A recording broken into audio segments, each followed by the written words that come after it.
आम्रपाली गंगा तट पहुंच चुकी है। महात्मा बुद्ध को अंदेशा है कि आम्रपाली के सौंदर्य पर दृष्टि पड़ते ही उनके शिष्यों का चित्त विचलित हो सकता है। इसलिए महात्मा ने समस्त भिक्षुओं को निर्देश दे दिया है कि वे आम्रपाली के सामने से गुजरते हुए अपनी आंखें बंद रखें। हे समस्त बुद्धों, सदैव ध्यान रखना, वासना बहुत प्रबल होती है, इतनी प्रबल कि क्षण भर में मनुष्य को उसके बुद्धत्व पथ से विचलित कर दे। इसलिए जब भी आप आम्रपाली के निकट से गुजरेंगे उस पर तनिक भी दृष्टि न डालेंगे। यही आप सबसे मैं आग्रह करता हूं।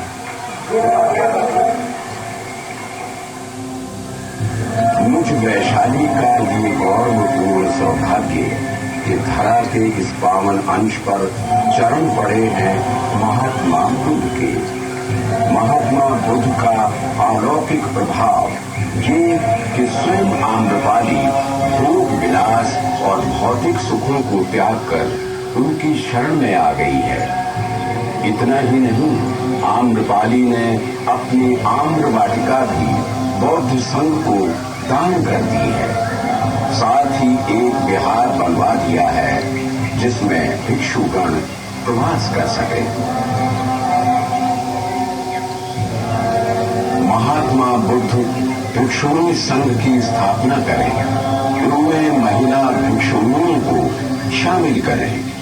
ये अनुरोध करने स्वयं महात्मा बुद्ध की मौसी महाप्रजापति गौतमी और पत्नी यशोधरा कपिल वस्तु से चलकर वैशाली पहुंची हैं। बुद्ध ने इस अनुरोध को स्वीकार कर लिया है। प्रथम भिक्षु दल में शामिल होने वालों में आम्रपाली भी है। महात्मा बुद्ध के वैशाली प्रवास को लिच्छवी शासकों ने वैशाली का परम सौभाग्य माना है। लिच्छवी शासकों ने बड़ी ही श्रद्धा से 7 तलों वाले एक महावन कुटागारशाला का निर्माण करवा दिया है। ये महात्मा बुद्ध का निवास स्थान है। इसी वैशाली में मैं ये विस्मयकारी दृश्य भी देख रहा हूँ। महात्मा बुद्ध ध्यानमग्न है और वन से बंदर शहद और फल लाकर उन्हें भेंट कर रहे हैं। यहाँ तक कि एक गड्ढा खोदकर जल भी निकाल लिया है जिससे महात्मा बुद्ध अपनी प्यास बुझा सके। कालांतर में इस स्थान पर सम्राट अशोक ने एक बौद्ध मठ और तालाब का निर्माण कर उन स्मृतियों को सहेजने का सुंदर कार्य किया।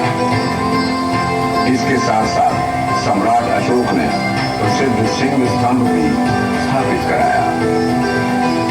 इसी वैशाली में उस ऐतिहासिक द्वितीय बौद्ध संगीति का आयोजन हुआ जिसमें बौद्ध संघ स्थविर और महासांगिक 2 भागों में बंट गया।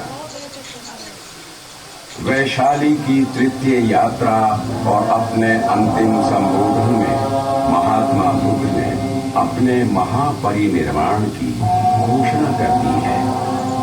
नगर के पश्चिमी द्वार से महात्मा बुद्ध कुशीनगर को प्रस्थान कर रहे हैं। वैशाली वासियों की आंखें भर आई हैं। जहां से खड़े होकर बुद्ध ने वैशाली को अंतिम बार निहारा, वहां उनकी स्मृति में एक स्तूप बनते हुए भी देख रहा हूं। मैं ईसा पूर्व के 483 में वर्ष में हूं। महात्मा बुद्ध ने कुशीनगर में महापरिनिर्वाण को प्राप्त कर लिया है। बुद्ध के अस्थि अवशेष 8 भागों में विभक्त कर दिए गए हैं। उनमें एक अंश मुझ वैशाली को भी प्राप्त हुआ है। वैशाली अब उनकी स्मृतियों को सहेज रही है। महात्मा बुद्ध के महापरिनिर्वाण का 100वां वर्ष है। द्वितीय बौद्ध संधि की साक्षी बन रही है वैशाली। अपने वर्तमान को निहारते हुए मैं ही आनंदित हो रहा हूँ। दो बौद्ध सूर और मगध सम्राट अशोक द्वारा स्थापित ये परस्पर स्तंभ महात्मा बुद्ध की स्मृतियों को आज भी जीवित रखे हैं। स्तंभ के साथ बने स्तूप में सहेज कर रखे गए हैं बुद्ध के अनन्य शिष्य आनंद के आधे अस्थि अवशेष। यहीं पर वो विशाल मठ है जहां महात्मा बुद्ध उपदेश दिया करते थे।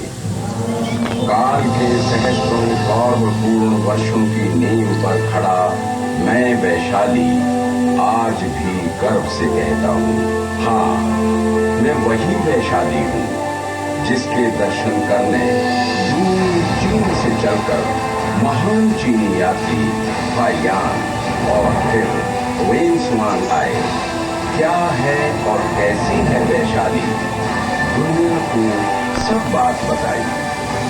हाँ, मैं वही वैशाली हूँ जहाँ से प्राप्त सैकड़ों पुरस्कार अभिलेख इस बात की गवाही देते हैं कि बौद्ध काल के बाद भी मैं कई शताब्दियों तक भिन्न भिन्न कारणों से राजनीतिक गतिविधियों का बड़ा केंद्र रही।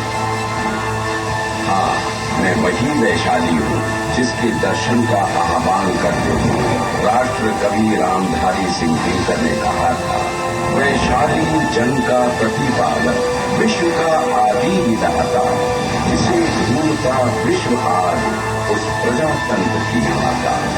रुको, एक क्षण तक